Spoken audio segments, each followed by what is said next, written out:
workers are facing an economic environment that is without precedent. Millions of highly skilled workers are out of work. Countless others who are employed worry about the security of their jobs. Still more have accepted employment far beneath their experience and skills. In this climate, you might suppose that employers have their choice of qualified candidates, but that is simply not the case. Across the country, restaurant owners, landscape contractors, builders, farmers, and commercial fishermen cannot find the workers they need, even in this economic environment. These are jobs traditionally filled by low-skilled foreign labor. These vacancies threaten the security of millions more American jobs that rely on the goods and services they produce. These are economic facts that transcend politics. Well-meaning but misguided efforts to keep these workers out of the country will only further endanger our economy and threaten our already fragile American workforce. If you don't have a person to help you clean dishes in a restaurant, you're going to go out of business. The question is, do we have enough dishwashers in American society? And the answer is no. We really don't have them. These are immigrants who literally will put food on our table. Closing a border would essentially shut down the American economy. It's almost an impossible task anyway. We've had a sign at our southern border. One side says keep out, and the other side says help wanted. We've had this need for this labor, and we've attracted all of these workers to come here. But the tragedy is that, about half of them have to come here illegally because there's no legal channel for them to come. That's just shooting ourselves in the foot economically. In fact, one study suggests our current unemployment problems would be exacerbated were it not for foreign workers. Research by the Perryman Group concluded if all undocumented workers were removed from the economy, more Americans would be forced to take jobs far below their education and skill levels. You can't really say, let's stop the flow of labor, because that's not going to happen. But you do have a choice about whether that flow is lawful or unlawful. Another study suggests an immediate loss of $1.8 trillion in annual spending and $651 billion in annual lost output without the labor of undocumented employees. The challenge of sorting out the documented workers from the undocumented falls upon the small business owner. At her equestrian park outside Denver, Helen Kriebel has spent the past 17 years learning the ins and outs of the guest worker program. The task of making sure that all of her workers are legal is a job in itself. I know people who have not been able to find in the equestrian world the legal labor that they need in the last few years. And they go to bed at night and they can't sleep because they wonder if ICE is going to come and raid them and they are going to go to jail to keep their doors open. When she bought this property 17 years ago, it was a neighborhood horse farm. Today, it is a world-class equestrian center. Her pride in what she has accomplished is evident. Over the years, Helen has come to rely on a legal, seasonal workforce to help her create this success. These workers come primarily from Mexico on H-2B visas and work alongside Helen's year-round American staff. But in recent years, a change in the federal visa program has put the income of all of these workers, American and Mexican, in jeopardy.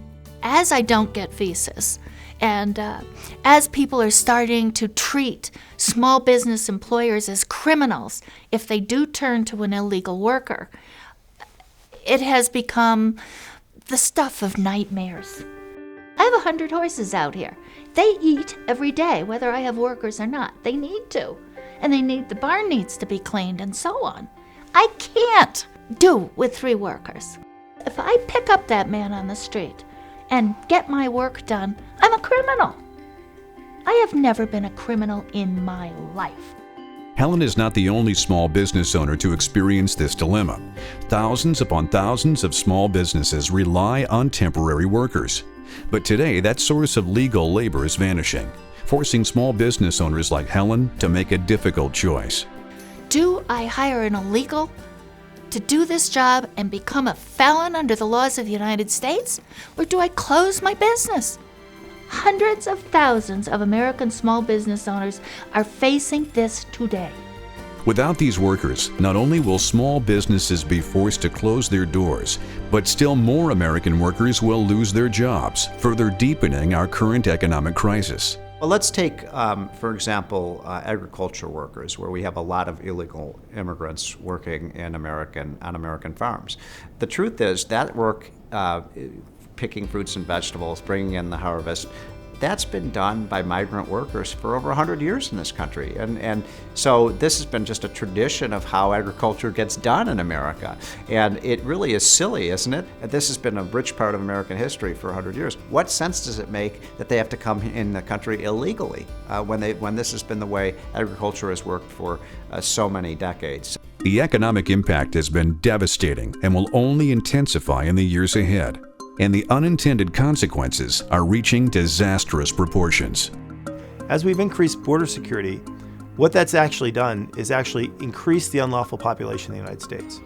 And the reason for that is the traditional model, when we didn't do border security very well at all, was you would come to the United States, you'd work seasonally, and then you'd go home, right? And as the border security was increased, what would happen is people didn't start trying to come to the United States, because if you got caught, you just try to come again. They'd keep trying to come to the United States. But once they got here, they wouldn't leave because they'd be afraid they couldn't get back in. And so now, instead of being seasonal employees, which is they come, they work for a season, they go home, they now, because they're afraid to go home, they have to find jobs in the off season. And in a sense, they become permanent employees. And worst of all, they become permanent unlawful employees. So if all you do is border security, you actually have the unintended consequence of actually increasing the illegal population in the United States.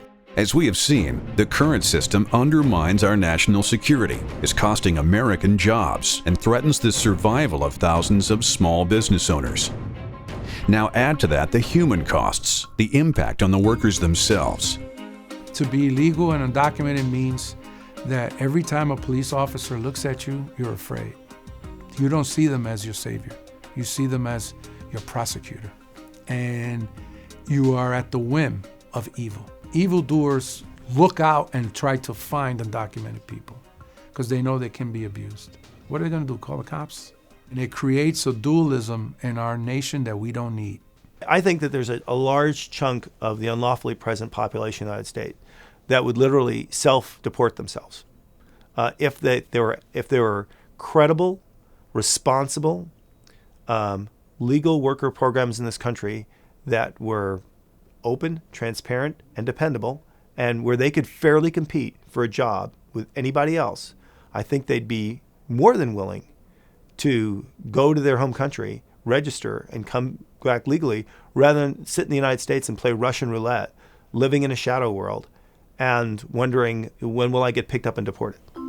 Recent Pew Hispanic Center research bears this out. In a survey of nearly 5,000 migrants, 71% said they would participate in a program that would allow them to work in the U.S. and cross the border legally on the condition that they would eventually return to Mexico. It is a very complex issue, but then again, it isn't. We have jobs that people need filled, and there are people who are willing to do that work. How can we politically create a system that allows them to come in, work, and in most cases, they want to go home and be with their family? The problem is complex, but there is a solution, and it comes not from a focus group or political calculation, but from the birthplace of every ingenious idea: necessity. The genius of this plan is that it depends on individuals to do what's in their best interest. The red card solution. It's the brainchild of Helen Kriebel and the direct result of her own frustration with the status quo. Well, first of all, our program starts by separating citizenship out of the equation. We say there are two different issues here. So we set that aside and say that's a very important issue. It's a federal government issue, and it'll take longer to solve. So now let's look at the issue which is in a crisis at this moment, which is people needing workers and workers being unable to get visas to be legal. The red card solution works like this. First, private sector employment agencies licensed by the government set up shop in other countries. These agencies' fees will be paid by American employers looking for workers. Our program is job specific. If they don't pick up a job before they come in and get issued their work permit, there are no jobs available. So there's no point in trying to sneak in. They'd be posted if they were available. Once the workers and employers are matched, the new employee will be given a red card. a smart card embedded with an integrated circuit. These are highly secure cards which are tamper-proof and include holographic images to protect against counterfeiting. The biometric information on the card is specific to one employer and one employee only. Card reading devices placed at all border crossings would make entering and exiting as simple as a credit card transaction for those who are entering with a secure job, and even more difficult for those who would try to sneak in. Anytime you can reduce the population of people who are illegally trying to cross the border, you make it more easy to control that border. It would add to our national security by allowing our border security agents to focus precisely on the kind of criminal element and even terrorist element that we want to ensure is not coming into our country. When that happens, the people who are left are people who are drug runners or criminals of one kind or another. And now they're not camouflaged by all these good people who simply want work. And how many workers would be hired each year? Let the number of visas that are issued be defined by the number of jobs that are posted, not by a bureaucratic decision in Washington, D.C. American citizens would be the first to get those jobs. These jobs aren't open to guest workers until they've gone empty. Look, if they can fill these jobs with American workers, that would be their first choice to do that. They depend on immigrants when they can't find Americans to do those jobs. In tough economic times, more Americans might be willing to take a step down the employment ladder. The Red Card solution allows for an instant adjustment in the number of foreign workers to accommodate Americans first. Obviously, there's an advantage to the American worker because you do not pay fees to find workers if you can find a local person. So then that's sort of the market-driven number. It's not an artificial visa that's determined by the federal government. It's how many jobs need to be filled. And in times that are very bad, that may be 0. And in times that are very good, that may be 1 million people. There's no reason in the world why we can't look to the private sector and to that innovation to deal with this very real problem in our society. Just like an employment agency in the U.S., these outpost agencies would match workers with jobs, complete a security check on the potential employee, and if everything is in order, issue a secure biometric smart card to the new worker and send them on their way. There's no point then in people coming in illegally because if those jobs aren't posted and they don't have them and they don't have the proper identification, come across the border, there's no job. So it's that nice match of incentivizing. Workers will do it correctly because if you have something like a smart card, an identification card, if you don't have one, you're not going to get employed because employers can find somebody with that card easily. Other efforts at immigration reform have failed because they have not provided a way for these necessary workers to come and go from the country legally. In Real Change, former House Speaker Newt Gingrich writes, "There is a clear path to an effective immigration solution that is better for America and better for immigrants. I owe a lot to Helen Kriebel and the Kriebel Foundation for their groundbreaking work in listening to the American people and trying to find a solution that meets our values and would be acceptable to the vast majority of Americans." The Red Card solution works because it relies on the private sector to do what it does best. Helen Kriebel's proposals harness the power of the free market and utilize the entrepreneurial energy of the American private sector to solve this problem. If we have really good worker programs and they're legal and they're important, people will leave if for no other reason that if they don't leave, they can't qualify to come back next time legally. I actually think it's a pretty powerful incentive for both sides to play by the rules.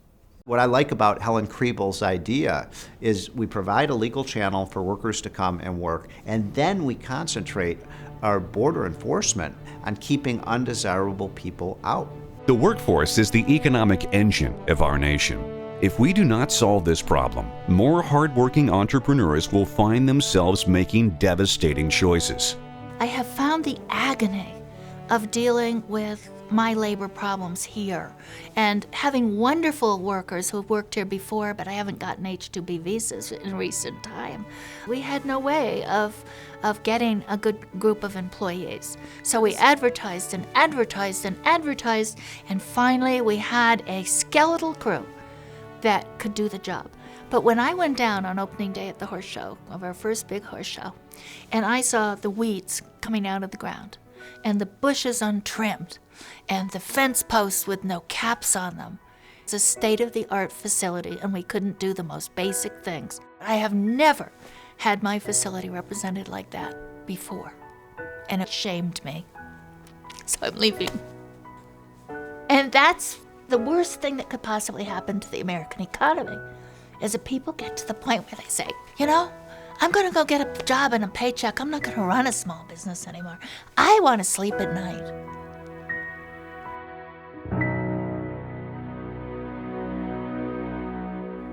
But it doesn't have to be this way.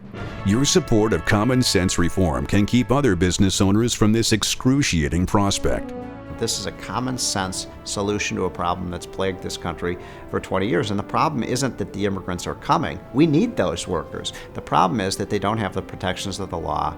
They don't have a green card. And it's because our government and our Congress haven't allowed them a mechanism to come legally. There is a political fix to this. What it will take is for people to stop the rhetoric on both sides, to stop the polarization and try to meet halfway. This is an idea that wasn't originated in Washington, D.C. This is an idea originated by a woman who's out there running a business, living in the American West, who's interested in seeing us deal with the crisis of illegal immigration in a way that's compassionate and rational and doesn't involve a massive expansion of government power. How many hundreds of thousands of American small business people need to be criminalized before Congress is going to solve this problem? For more information about the Red Card solution and common sense reform for all workers, go to www.redcardsolution.com.